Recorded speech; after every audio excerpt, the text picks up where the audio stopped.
The movie begins in January 2008, Albania. Two masked men pull David Packouz out of a trunk and start beating him. Their boss steps out of the car and holds a gun to David's face. We hear David's voice saying what kind of gun it is, and he adds that he is an international arms dealer.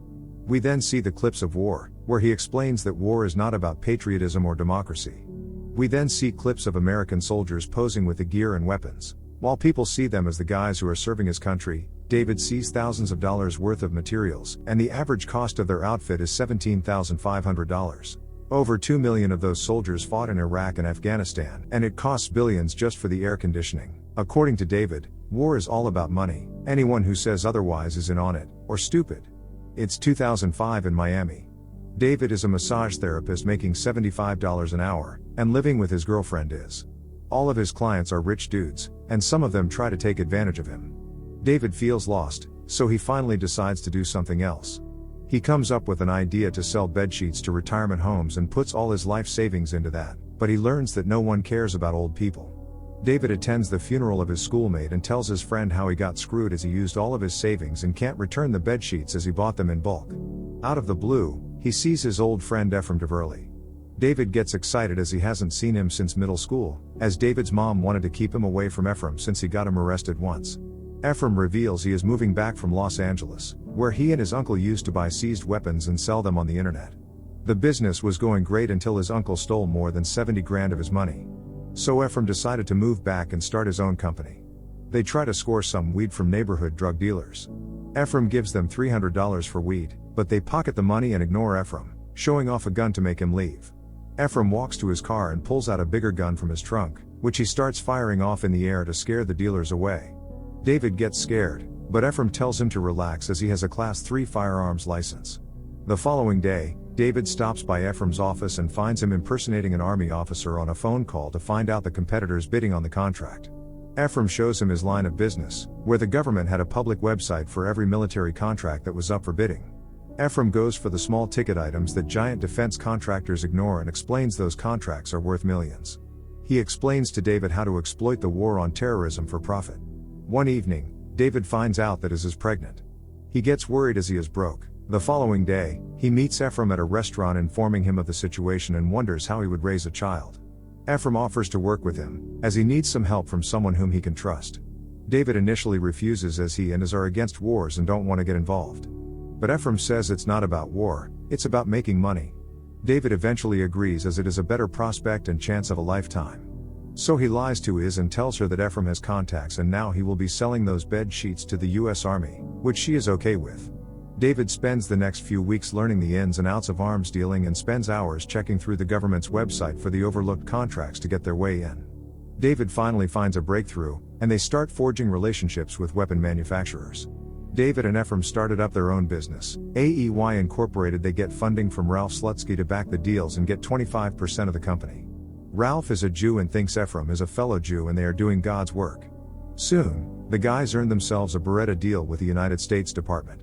However, he gets a call from Captain Santos in Baghdad, informing him that Italy passed legislation to ban all arms shipments to Iraq. David isn't aware of that but plays it cool and says he is working on it. But Ephraim is positive as they can use Jordan as it shares a border with Iraq and it's a US ally, so there will be no embargo. David is having a dinner party with Iz and her friends. Suddenly Ephraim storms in to talk to David as they have a situation. They both step out, and Ephraim informs him that Jordanian customs seized their Berettas. Just then David gets a call from Captain Santos, who is aware of the situation. He is furious and threatens to shut them down and cancel them for a cause, which means they would never win any other contract. But Ephraim comes up with a convincing story on not to do so. As David and Ephraim are having a heated conversation, Iz overhears their business and learns the truth about what David is doing, leaving her pissed as he lied to her. But David convinces her that he works for the government and everything is legal. David and Ephraim travel to Jordan, but they get no help from the embassy. So they meet smugglers who have connections with the officials and Ephraim gives them money to retrieve the guns. They got the guns out, but David learned there was no permit. So they bring in Marlboro, who is the best smuggler of Jordan. Ephraim sees no problem, so Marlboro drives them towards the destination. They stop to get gas in Fallujah, where David wakes up and doesn't see Marlboro. He looks around to find everything in ruins. David walks into a store and finds a dead body. Ephraim dismisses it saying it's a war zone. He steps out to find that Marlboro is drawing gas. David gets a call from Iz, who appears to forgive David for lying to her, even though the lying does bother her. Just then he sees a few vehicles approaching with men holding firearms. He alerts Ephraim, and he quickly jumps in and drives away despite having an empty tank. Marlboro runs after them and hops onto the truck, filling up the tank as they drive. The mercenaries are closing in, but the guys are saved when a US chopper descends, forcing the mercenaries to stop shooting. The guys arrive at the base and meet with Captain Santos to deliver the guns. He commends them for driving through the Triangle of Death, and the guys receive their payment. They are escorted to the airport by the army, and they get out of Baghdad with bags full of cash. Pretty soon, the guys are making more money and earning more contracts. They buy matching cars, and 2 apartments in the same building.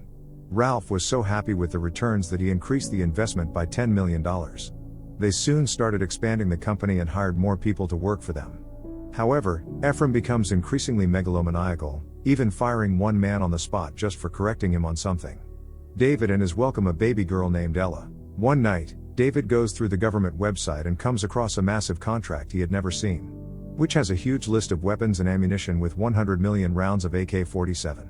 Among defense contractors, it came to be known as the Afghan deal.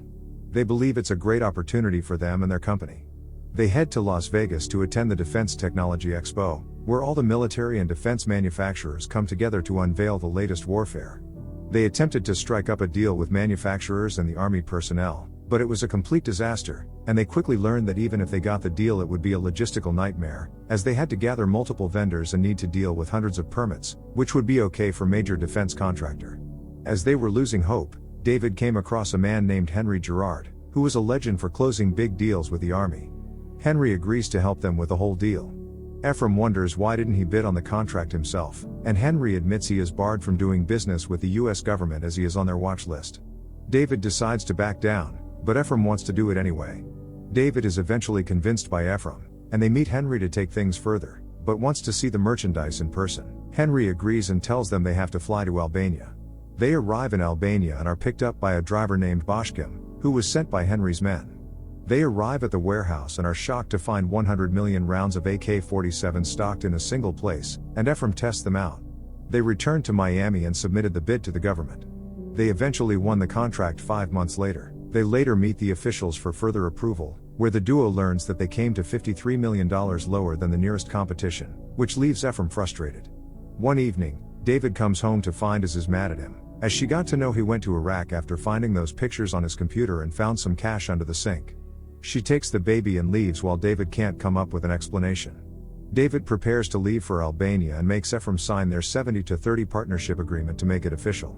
David arrives in Albania, and while preparing to ship the ammunition, he is shocked to learn it's Chinese manufactured, and the US Army has an embargo on the Chinese military industry, so Chinese ammunition is banned.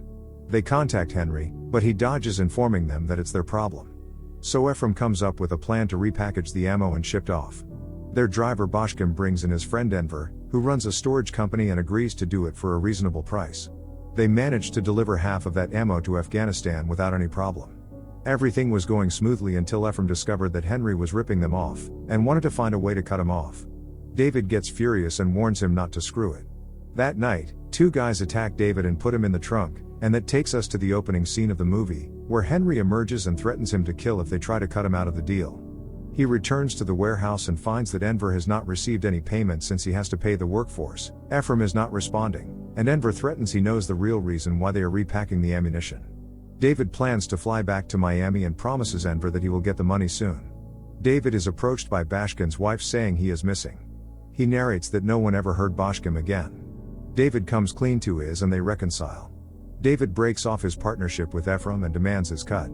But Ephraim refuses to pay, and David is horrified to learn that Ephraim destroyed the contract. David decides to just go back to being a massage therapist. Ralph tries to patch them up, but Ephraim is only willing to pay $50,000 per year for the next 4 years instead of his $4 million cut. David gets furious and blames him for all the things he has done. The following day, David gets a call from a reporter regarding an investigation into the Afghan deal. He knows he's in trouble. He heads down an elevator and meets Ephraim in there. Ephraim tries to make it look like he's sorry and that he considers David a friend, but David sees through the deception, which Ephraim admits. David punches Ephraim in the face. When they get downstairs, they are greeted by a whole team of FBI agents, and the 2 are arrested. It is revealed that Ephraim never paid Enver, and he ratted them out. The FBI launches a full-scale investigation and busts Ralph, who makes a deal with them, and the meeting between David and Ephraim was his setup, and the FBI caught them red-handed. Both of them were charged with conspiracy and fraud. Ephraim was sentenced to 4 years in prison, while David served 7 months of house arrest, allowing him to stay with Iz and Ella. The last scene has David meeting with Henry. He thanks David for not giving his name to the FBI and apologizes for what he did in Albania. David learns he killed Bashkim, and when he starts asking a bunch of questions regarding their deals, Henry pulls out a case full of money, which he offers to David on the promise of no more questions. Thank you for watching. Make sure to subscribe, and turn on notifications to watch more videos like this.